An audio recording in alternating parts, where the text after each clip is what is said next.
మన ఆస్తులకు రక్షణ కావాలి. మన ఆడబిడ్డలు స్వేచ్ఛగా తిరగాలి. అవునా కాదా?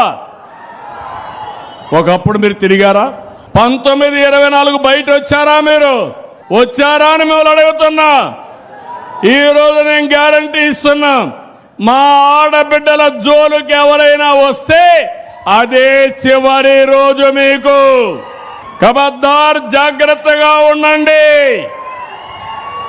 రెండోది, మీరు స్వేచ్ఛగా తిరగడానికి మీ ఆస్తులు కానీ మీ ప్రాణాలు కానీ కాపాడే బాధ్యత ఈ ప్రభుత్వానిదని చెప్పి కూడా నేను మీకు తెలియజేస్తున్నా.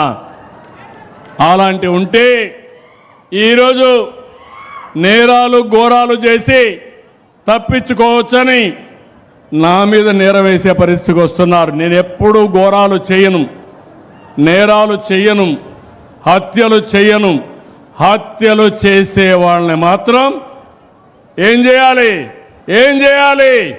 అందుకే తమ్ముళ్ళు, ఆడబిడ్డలు మీరు గుర్తుపెట్టుకోవాలి.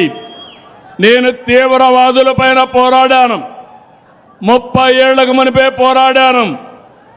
ఆ రోజు పోరాడితే 2003లో వెంకటేశ్వర స్వామికి నేను పట్టు వస్త్రాలు సమర్పించడానికి పోతా ఉంటే 23 క్లేమోర్ మైన్స్ నా మీద బ్లాస్ట్ చేస్తే దానికే భయపడకుండా మీ ఆస్తులు మీ ప్రాణాలు కాపాడడానికి పూర్తిగా పనిచేస్తున్నా.